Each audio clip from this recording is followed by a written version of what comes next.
Shut up, cowboy. You're freezing. You're sleeping between us tonight, the two Apache sisters said. Before we dive into the story, don't forget to like the video and tell us in the comments where you're watching from. Utah Territory, winter 1877. The wind moved fast down the canyon corridor. It wasn't loud, just steady, sharp. It funneled between rock faces, sweeping grit and snow into tight spirals that stung the skin and blurred the path forward. Micah Shaw had stopped keeping track of time sometime after the second night without fire. He'd been following a trail, his own horse, taken outside of Green Creek, likely by someone desperate or just mean, but the tracks had vanished with the storm. Now he moved on instinct. The land had narrowed around him, forcing him deeper into the canyon, where the wind bit harder and the cliffs grew steeper. He hadn't eaten in 2 days. His canteen had frozen solid that morning. His left boot had torn at the heel yesterday, and he'd wrapped it in cloth torn from his shirt. The wound on his shoulder, stitched sloppily with fishing line, had soaked through again. The pain was dull now, which worried him more than it comforted. He'd lost feeling in 3 fingers. He didn't think he'd die in a place like this, but it was happening fast. Every time he blinked, the snow looked closer to swallowing the trail. Every step took more thought than the one before. His thoughts drifted, kept snagging on old names, dead places. A woman's face. A ridge where he'd once delivered news of a ceasefire 2 days too late. He forced his mind away from that. Just get through the canyon. Just reach the other side. But he didn't. Micah's leg hit something uneven. Rock or ice, he couldn't tell. His body pitched sideways, knees hitting first, then his shoulder, then his chest against the snow-packed ground. He didn't try to get up. The cold wasn't sharp anymore. It had gone soft. He thought about crawling. He didn't. He closed his eyes. His hand slipped from the pistol at his side. Nara was already crouched when her sister caught up. She had seen the man from above, a dark shape against the snow, motionless but not stiff. She had her knife drawn, but hadn't touched him yet. Her breath came slow. She didn't like how close he was to the path. Why'd he stop here? Taya asked behind her. Her voice was tight from the climb. Didn't stop, Nara said. Fell. Taya looked over his body. Rough coat, torn boot, blood stain at the shoulder, lips blue. White, armed, half dead. Taya studied him for another beat, then scanned the canyon walls. Alone. Looks it. They didn't move for a long moment. Neither trusted chance. Nara's right hand stayed under her coat. It was always slower now, burned years ago when a peace talk went wrong, when she had reached for something and got fire instead. Her left hand eased out, brushing snow from his face. His skin was rough, too pale. She pressed her fingers to the side of his neck. Still breathing. He's not going to last, Taya said. That shoulder's bad. Worse if we leave him here. Taya frowned. Her left leg dragged behind her when she knelt. A musket ball had gone through it when she was 17. It hadn't healed right. She lived with the pain. She looked at her sister. Let's not argue where wind carries, Nara said, already taking hold of the man's arm. They dragged him between them. He'd grown once. Nothing else. The entrance to their shelter sat low beneath a crumbled ledge, hidden behind a spill of stone that looked like nothing worth inspecting. They had reinforced the inside with thick hides and shaped the dirt floor into a slope that drained meltwater away from their bedrolls. It wasn't spacious, but it held heat when the fire stayed lit. They pulled him inside. Nara closed the rock slab behind them. The temperature change was immediate. Still cold, but not dangerous. They laid him on the center hide. His coat had frozen stiff at the seams. Nara cut it free. She worked fast, but careful. The wound on his shoulder looked infected. Start the fire, she said. Her voice wasn't loud. It didn't need to be. Taya didn't speak back. She pulled flint from the clay bowl they kept buried in one corner. A few minutes later, sparks took to the dry moss. Then came sticks. Then the smell of wood catching. Nara stripped the man's shirt and pressed her hand lightly to his chest. His heartbeat was there, but slow. We'll need to warm him or lose him, she said. Taya looked over. You want to burn more blankets? He's not going to last until morning otherwise. Taya hesitated. Her face shifted, discomfort, then frustration, then resolve. She stood, peeled off her outer skirt, and threw it toward the sleeping area. I'm not doing this for him, she muttered. I didn't ask you to. They pulled the blankets close, thick hides layered over the fire-warm stones they kept near the bedrolls. Nara crawled under first. She moved slow, stiff from the cold outside. Then Taya joined on the other side. The man didn't stir. He doesn't smell like soldier, Taya said quietly. He's not clean enough to be scout. Courier, maybe? Nara didn't reply. Her face stayed unreadable in the low firelight. Her thoughts moved differently. Always had. He's shaking. He will for a while. Taya looked across the man to her sister. We don't know who he is. We will. You think he'll stay? He doesn't have anywhere else. They lay in silence, the three of them under the same blanket. The heat came back slow. It wasn't comfort. It was necessity. No words passed for the rest of the night. But when morning came, the man opened his eyes. He saw stone above him. He heard the faint scrape of a knife against wood. He smelled rabbit bones boiling over fire. And for the first time in days, his thoughts didn't drift. He remembered where he was. And he stayed. Mike awoke without knowing where he was. The air didn't burn. That was the first thing he noticed. The cold had retreated, not fully gone, but no longer clawing at his skin. Something heavy covered his chest. Hide. Wait. Warmth. His fingers flexed against soft earth packed firm beneath him. The fire made soft cracks. He turned his head slowly. Movement pulled at his left shoulder. The pain came rushing back, deep and hot. Fresh blood had seeped into the bandage. Someone had tried to wrap it again. He opened his eyes wider. Dim light flickered across the walls. Tanned hides stretched against stone, some stitched, some patched with sinew. A handmade tripod stood near the fire, a clay bowl hanging over low coals. The scent of boiled bone and wood smoke hung close. He wasn't alone. To his left, a woman sat cross-legged with a blade in her lap. She wasn't looking at him, but he knew she knew he was awake. Her coat was thick, stitched from old deer hide and lined with rabbit fur at the collar. Her black hair was tied back in a braid.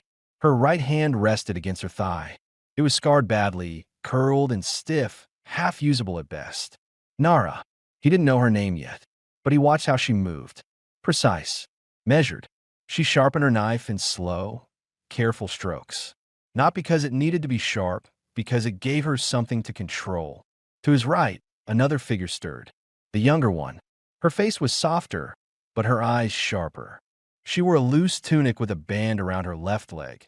He hadn't noticed the limp until she stood and leaned heavily on the rock wall. She looked straight at him now, arms crossed. You're not dead, she said flatly. Micah didn't speak. His throat burned. He tried to sit up. A hand reached out, hers, and pushed his chest back down. Don't be dumb, she said. You tore your stitches. Again. He looked at her. Not long. Just enough. You remember what happened? She asked. He shook his head once. Snow. Canyon. Half dead. You collapsed. He tried to speak. Nothing came. He gestured to his side, his coat, his belt, his pistol. Still here, she said. We didn't rob you. Then she added, You're not worth much like this. Nara didn't look up. She kept sharpening. Taya moved closer, dragging a crate toward the fire. She pulled out a wooden bowl and dipped it into the pot. Eat something. You look like hell. Micah took the bowl with both hands. His fingers barely gripped. The broth was thin but hot. He drank slow. Every swallow hurt, but he didn't stop. The silence stretched. No one filled it. After a while, Taya sat across from him, eyes on his face. What were you doing in the canyon? His lips cracked when he answered. Tracking a horse. Mine. Stolen. He nodded. Found it. No. Then you're worse at tracking than you look. He didn't respond. Just kept drinking.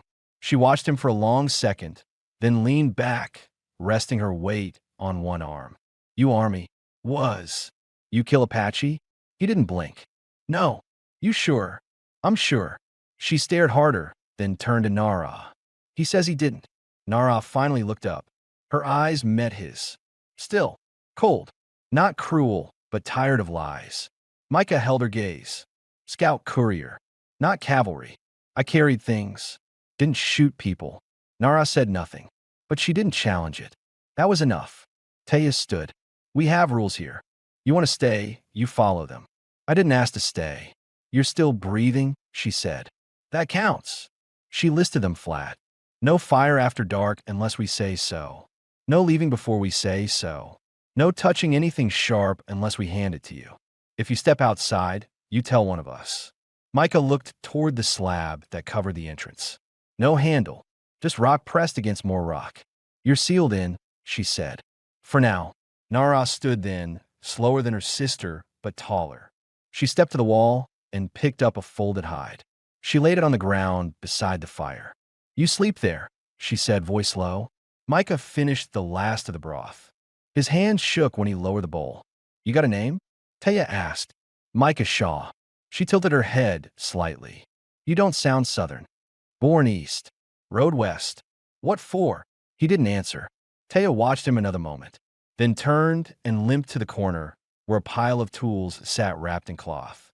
She started sorting them, awls, thread, bone needles. Things that didn't ask questions. Micah pulled the blanket tighter. His body ached in new places now. The fire popped behind him. Outside, wind pushed against stone. He wasn't sure if he'd been rescued or trapped, but he knew something for certain. They hadn't killed him, and he didn't want to leave yet. By the third morning, Micah could stand without help. Not long, not steady, but upright. The blanket fell from his shoulders as he moved toward the back wall, one hand pressed flat against the rock for balance. The wound on his shoulder pulled, the pain clean but dull. He glanced down at the new wrap, neater than what he'd done himself. Tighter, tied with care. He didn't remember who fixed it. Smoke hung low near the ceiling. The fire had burned all night again. Someone had stirred it quietly after he fell asleep, maybe more than once. The warmth was thin, but it stayed. Taya was squatting near the fire pit, scraping something into a bowl. Her hair was tied up this time, loose strands stuck to her cheek. A narrow cut ran along her jawline, old, pale, almost hidden. You can move, she said, not looking up. Barely. That's more than yesterday. He eased himself down near the stone shelf they used for storage. His legs trembled. He sat still, hands resting on his knees. Nara came in from outside a minute later. She had a strip of rawhide in one hand and a small pouch in the other. Her coat was dusted with snow. She closed the stone door behind her and wiped her boots on the mat before stepping over to the wall. Neither sister spoke right away. They had no need to fill space. The work took priority. Micah watched them silently. Nara poured crushed herbs into a bowl. She moved with precision. Her left hand measured, her burned right guiding the rim. Taya stirred a thick paste in a clay pot, careful not to let it scorch. Micah cleared his throat. You got anything I can do? Taya snorted once. You walk like a newborn foal. How about hands? Nara looked over her shoulder. Her expression didn't change, but she nodded once toward the back corner. Rabbits need checking, she said. Traps run past the hollow. Can't run, he muttered. Walk then. She didn't wait for him to answer. Outside, the air sliced through the canyon like a blade that never dulled. Snow crunched beneath each step. The traps were small wire snares placed low along a rabbit trail that ran behind the brush line. The sisters had carved the line deep, far from the main pass, nearly invisible unless you knew the markers. Micah found two of the traps sprung, one empty, the second holding a rabbit, limp and stiff. He crouched down and cut the wire with his pocket blade. His fingers were slow, but the motion came back. Simple tasks brought balance. Clarity.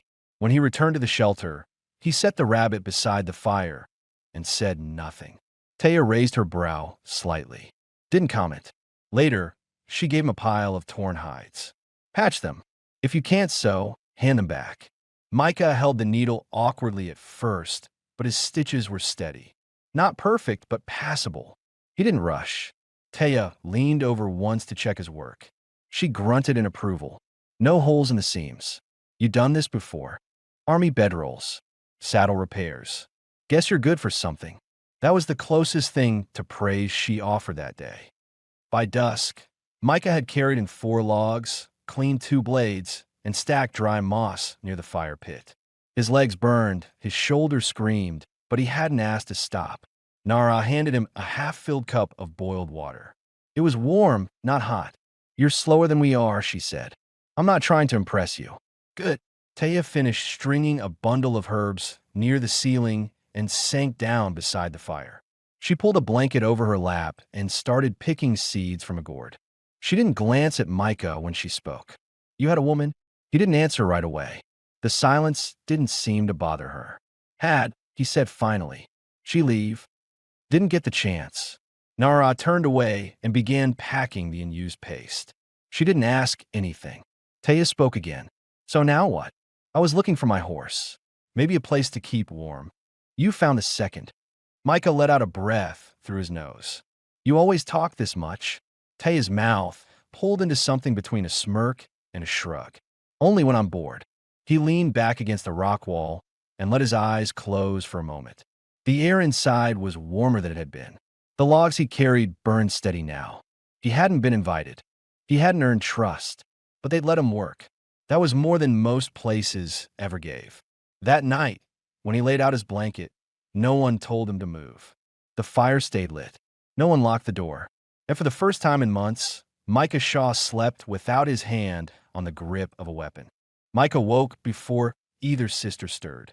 The air inside the shelter sat heavy, stale from smoke and breath, though a faint draft filtered through the cracks near the roofline. He eased himself up, slower than yesterday, but without the stabbing pain. His boots were beside the fire where Taya had placed them to dry. He didn't remember taking them off. He pulled them on and stepped outside. Snow had fallen in the night. Not deep, but clean, undisturbed. The canyon lay silent. Pale light stretched across the stone walls. Not quite sunrise, but near enough. The sky carried that pale blue hue that never lasted. He stepped down off the rock platform and began scanning the ridge line above. His instincts were working again. He wasn't just surviving anymore. He was looking. Taya found him kneeling by a trail marker, 2 stones stacked under a bent branch. You're up early, she said. Her tone was dry, not unfriendly. I needed air. She glanced at the tracks beside him. Rabbit, maybe. Could be lynx. Too wide for rabbit. Front palm marks are deep. You hunt. He stood. I used to follow men. Animals are quieter. She smirked a little, then turned back toward the shelter. We need meat. Roof's still solid. I'll go with you. He hesitated. Shouldn't leave her alone. Nar'll say if she needs us. They moved in silence. Micah slightly ahead, Taya a few paces behind, her limp shifting her balance, but not slowing her stride. She carried a short bow wrapped in leather. He had a small hatchet tucked into his belt, his pistol holstered but visible. The snow muffled everything. Birds were absent. Even wind felt quiet this morning. Taya broke the silence first. Why'd you stop tracking your horse? Snow erased the trail. You sure that's all? He nodded once. She kicked at a root sticking up through the snow. You lose something else too? He didn't answer right away. My older brother was like that, she said. Shut down after we got separated from the others. Didn't speak for 3 months. Thought silence meant strength. Micah looked at her. It doesn't. Not always. He didn't reply. She didn't press. They reached the bend where the old snare lines began. Several traps had been disturbed. One was gone entirely. A set of deep prints ran along the edge of the trail, bare feet. Wide stride. Recent. Someone's here, Micah said. Taya's eyes narrowed. We're too deep for travelers. He crouched beside the marks. Not a man. What then? Woman. Light tread. Worn steps. Taya's shoulders tensed. You sure? She was barefoot. Tribes don't send runners in winter. I don't think she's part of a tribe anymore. They exchanged a look. Taya adjusted her grip on the bow. Nara needs to know. Micah nodded. You go back. I'll follow the trail. I'm not letting you go alone. You're slower with the leg. She opened her mouth to argue, but stopped. He was right. Micah pointed toward a nearby ridge.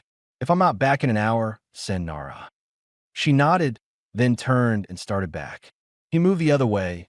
Careful now. The tracks veered down toward the riverbank, weaving through brush.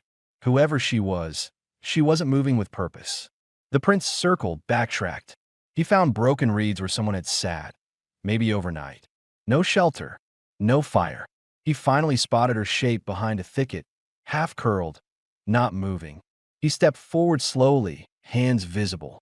Ma'am, he said, voice low. No response.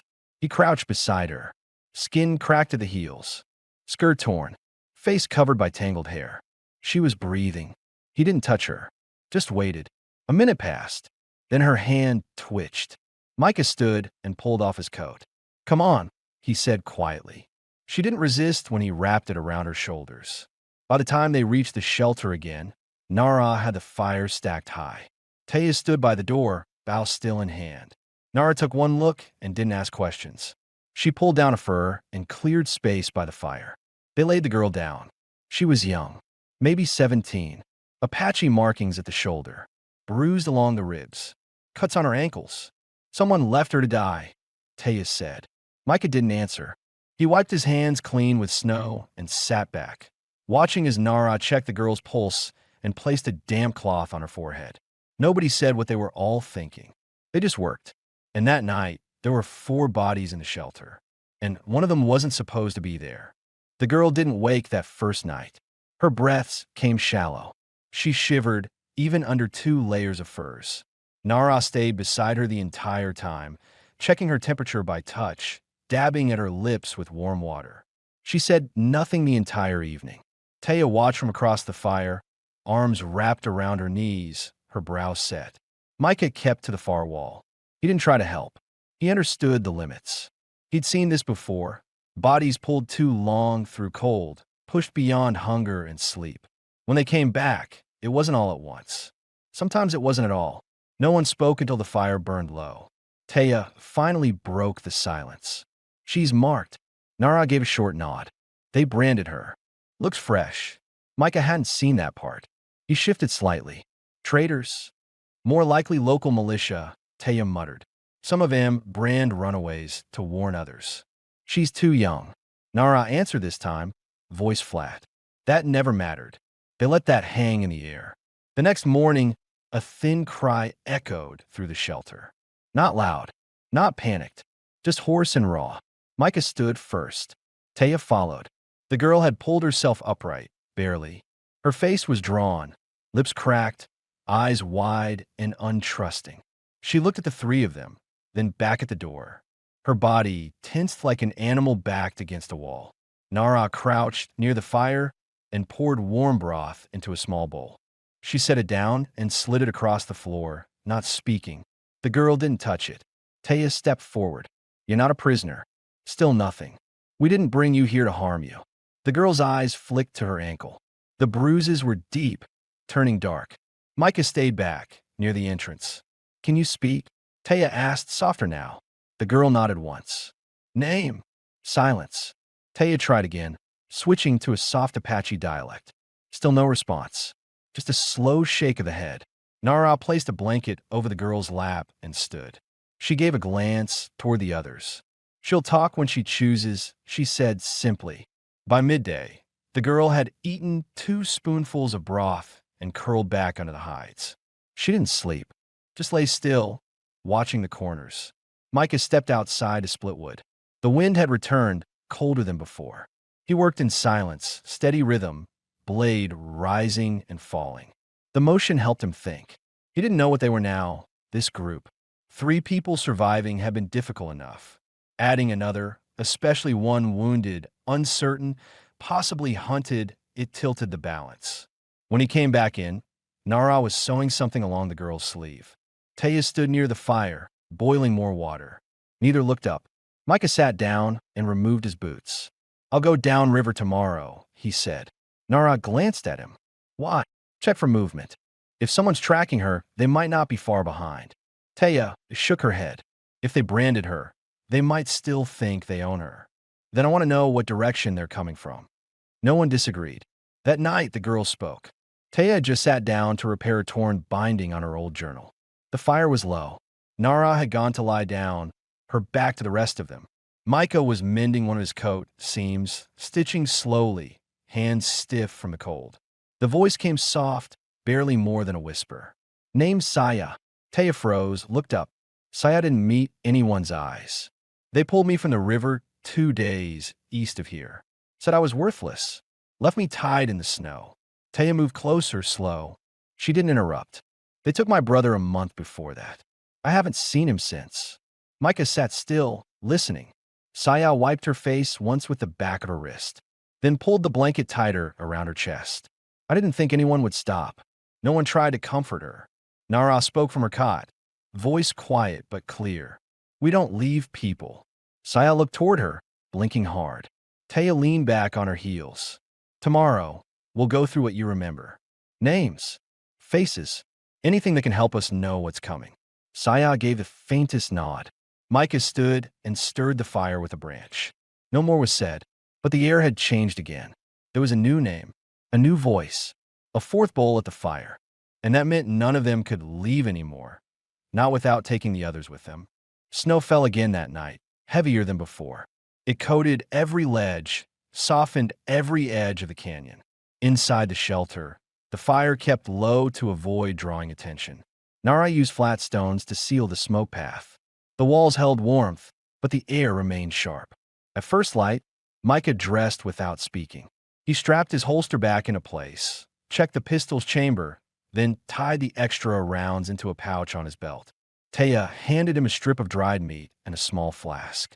Neither thanked the other. Saya was still sleeping. She curled tight near the wall, one arm under her head, the other across her chest like she was holding something that wasn't there. Nara stood beside her, hands crossed, her face unreadable. Micah paused at the door. I won't be long, he said. Nara nodded. You see anyone, don't approach. If I don't return by dusk, we'll handle it. He pulled the stone slab aside and stepped into the cold. The trail followed the river bend, sharp and narrow. Micah kept close to the cliff wall, boots sinking in patches of loose powder. He moved quietly, taking breaks to listen, ears tuned not for sounds of animals, but for silence breaking in unnatural ways. After a mile, he stopped. Footprints. Too fresh. Unfamiliar tread. Narrow, deliberate steps from boots, not moccasins. At least 3 sets, all moving west. He crouched beside a birch tree and scanned the ridgeline above. Nothing stirred. A distant echo. Metal clink. Horses, maybe. Unshod. He backed away slowly, leaving the trail untouched. Whoever they were, they'd pass near. Close enough to matter, but not close enough to find a shelter. Not yet. Back at the hollow, the girls were working. Taya had Saya outside, near the stone basin, showing her how to scrape bark from the pine branches. Saya moved stiffly, but her eyes followed every motion. She didn't speak, but she didn't resist either. Micah approached from the ridge and signaled with a raised hand. Taya saw him and nodded once, then turned back to the task. He climbed down, slow and careful. His coat brushed frost off the brush. When he reached the bottom, Saya looked up. They're coming, she asked. Not yet, he said, but they're close enough to smell smoke if we're not careful. Saya's hands dropped to her sides. She didn't tremble, but her jaw tightened. We have to leave, she asked. Micah shook his head. Not yet. Inside, Nara was preparing strips of meat for drying. Her movements were faster than usual, more rigid. Micah entered without needing to speak. How many, she asked. At least 3. She folded the meat in silence. Taya came in next. If they get close? We don't wait for knocking, Nara replied. Micah crouched near the fire. I saw no dogs, no lanterns. They're scouting, not hunting. That'll change if they pick up the trail. We cover it better. Taya pulled the spare hides from the wall and began packing. Saya watched from the corner, arms crossed over her chest. I'll help, she said quietly. Taya looked at her, then nodded. They worked until late. Micah concealed the outer trail with branches. Nara moved the stored food deeper into the second chamber behind the stones. Taya reinforced the narrow chimney vent with fresh mud to keep smoke from rising. As darkness fell, they sat together near the hearth. No words exchanged. The fire burned low but steady. Saya leaned against Taya's shoulder for the first time. Micah sat opposite, checking his pistol again. Nara stared into the flames.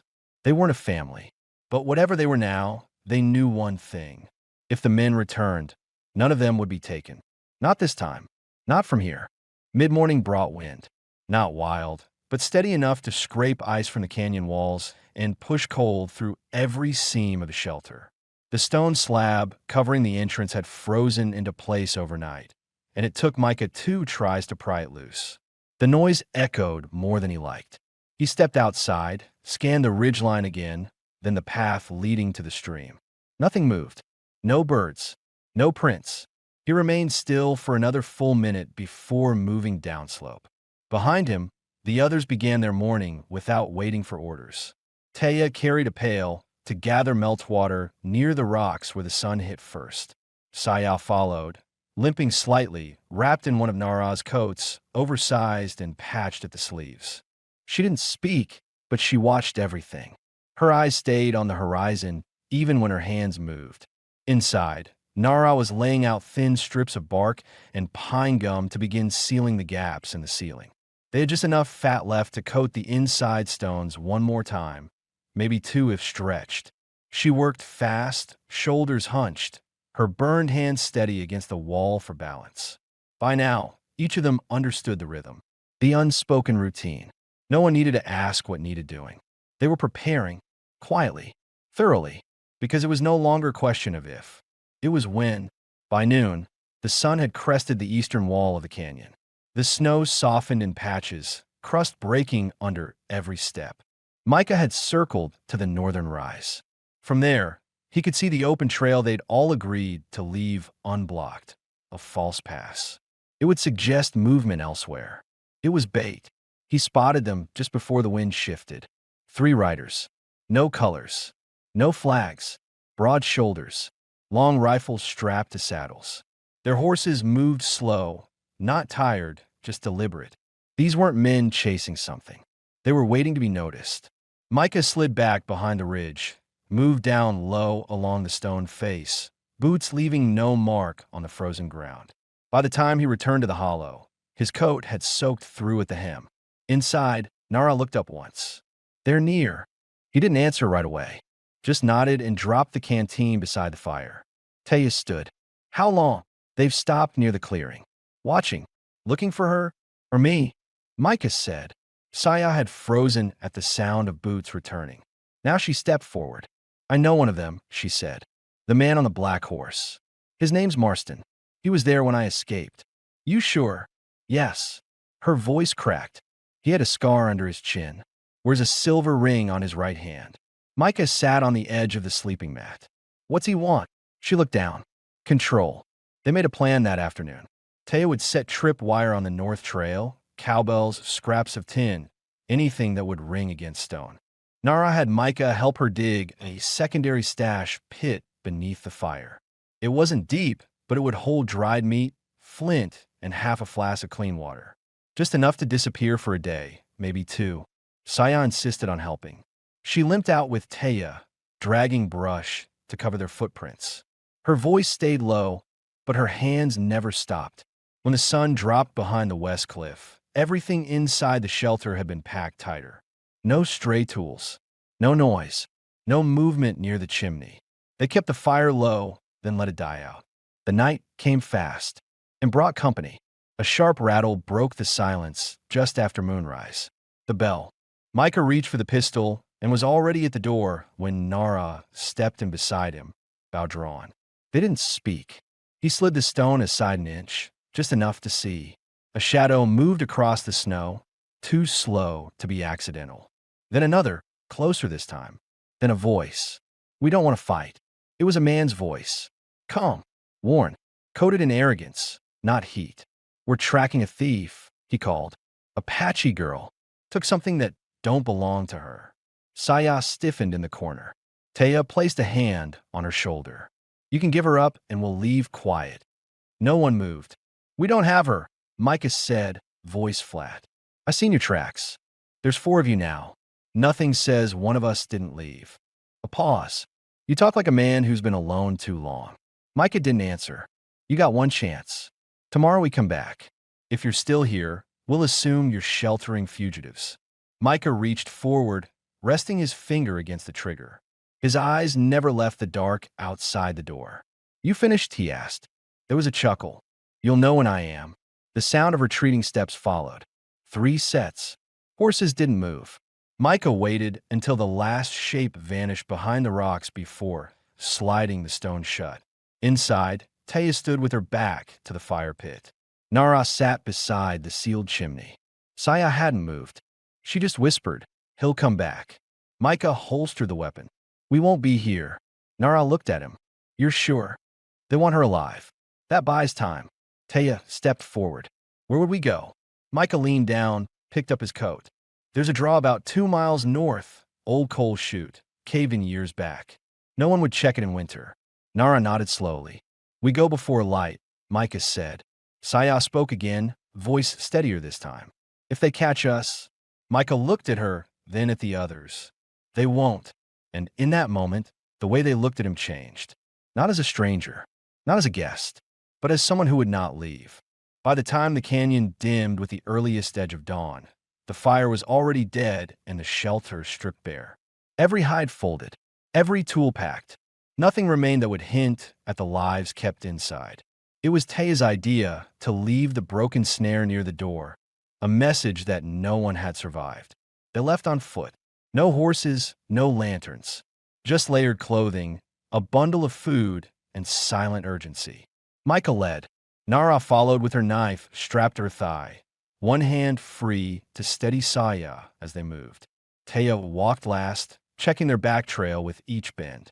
They didn't talk. Every word spent would have cost warmth, time, breath. Their survival lay in movement. The draw sat north of the hollow, hidden between two limestone cliffs that hadn't shifted in decades. An old coal run once moved through it, back when mining still paid. That was before floods buried half the shaft and collapsed the upper ridge. Micah had found it the previous spring while hunting for water. He hadn't told anyone.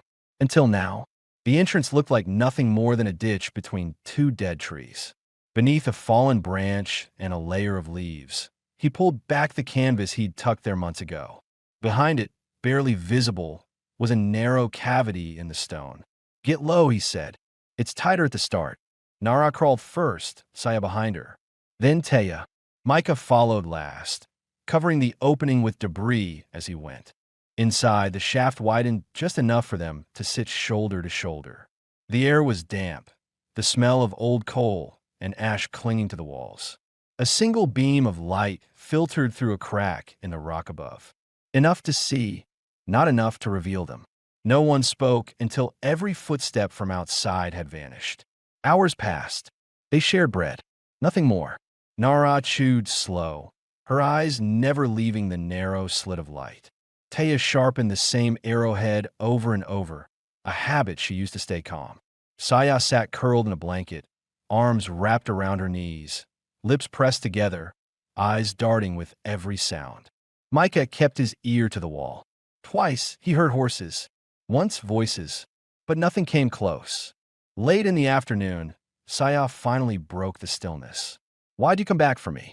Micah didn't answer. Taya looked up from her work. "Because we've all been left once." Saya nodded slowly. Nara turned. "You see anything like this again, you don't wait for help. You move."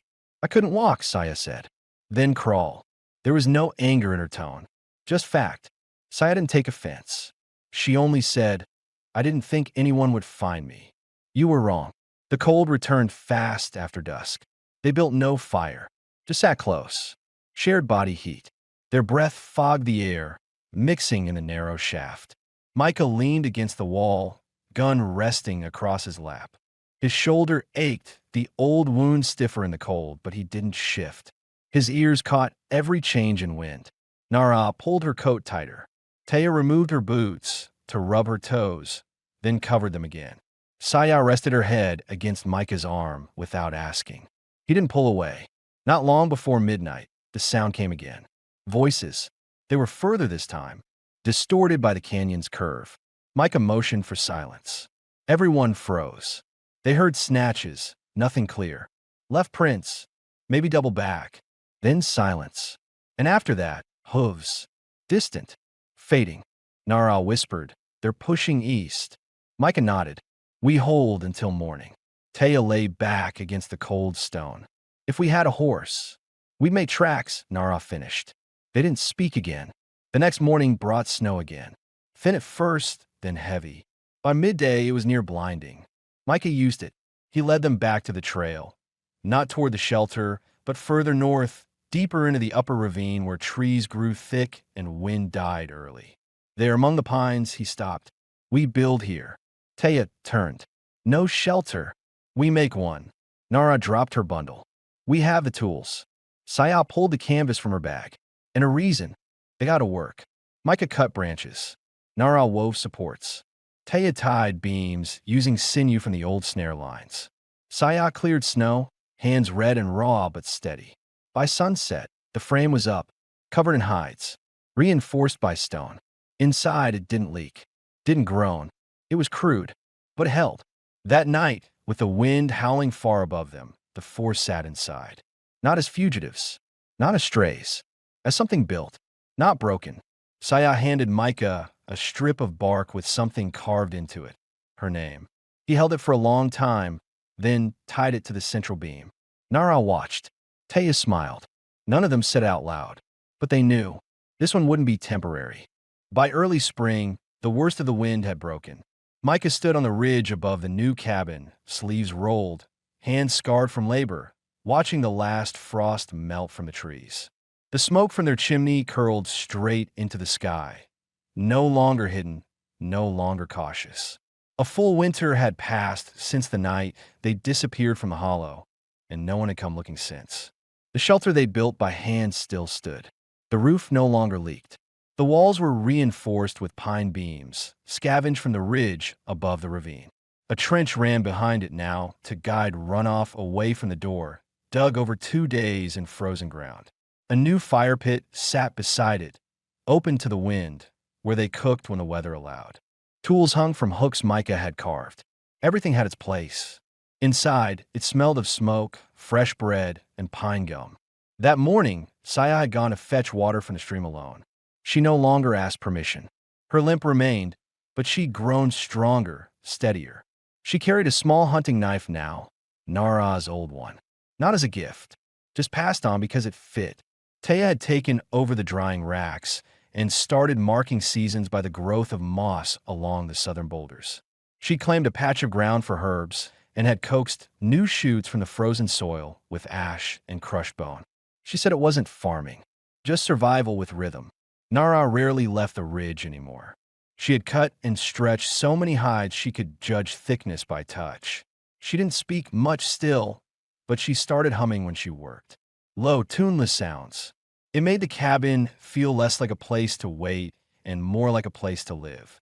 Micah hadn't planned on staying, but the idea of moving on never came back. That night, as light fell over the west ridge, he repaired a cracked beam above the entrance. Taya passed behind him with a basket of roots. "Roof's still crooked," she muttered. "It works," he replied. She stopped. "You do too." He looked at her, one brow raised. She rolled her eyes. That was a compliment. Noted. She kept walking. Inside, Saya had arranged the bowls for supper without being asked. Nara handed her a folded cloth to dry them with. Neither spoke. They didn't need to. Micah entered last. The fire was low. Bread rested on a flat stone near the coals. There was rabbit in the pot, broth thick with whatever Taya had managed to coax from the cold dirt. Salt was running low, but they made do. They sat and ate in silence. Not awkward, not tense, just steady. Later, Nara pulled a second hide over the window. The wind had shifted. More rain than snow these days. Micah checked the door latch. Taya added embers to the hearth and dropped in a piece of dry bark with her initials carved into the corner. It sparked brighter than they expected. Saya laughed. The sound startled even her. She covered her mouth, but Taya nudged her. "Too late now. It's out." Nara cracked a small smile. Just once. Brief. But there. Micah looked around. Something had changed. It wasn't about danger anymore, or escape, or staying hidden. They weren't surviving in the canyon. They were living in it. Together. A week later, Micah rode out to retrieve the trap lines. A new horse, wild caught and trained by Taya, moved smooth under him. He returned by sundown. No one asked where he'd been. He left his boots at the door, sat beside the fire, and passed the extra meat to Saya. "We'll dry tomorrow," she said. "Your call," he said back. She grinned. The next morning, Micah carved something into the cabin beam, just above the door frame. For lines, not names, not symbols, just marks. One for each of them. Nara saw it first. She didn't comment, but she placed her palm over the fourth one, held it there for a second, then walked inside. That evening, the wind died completely. The sky held that strange stillness that only came after long storms. The fire outside crackled low. Taya sharpened a blade. Saya braided strips of dry grass for rope. Nara sat with her back to the post, eyes half closed, fingers working over a torn piece of leather. Micah sat in the doorway, legs stretched, watching the light shift. None of them said much, but every one of them stayed close. Not because they were trapped, not because they owed anything, but because they had become something solid, unnamed, unshakable, built without promises, kept without words. At night, they slept under the same roof, every breath rising and falling in quiet rhythm. And in the still dark, Sayao whispered toward the beam, "We never left." And Micah, half awake, murmured back, "We never will."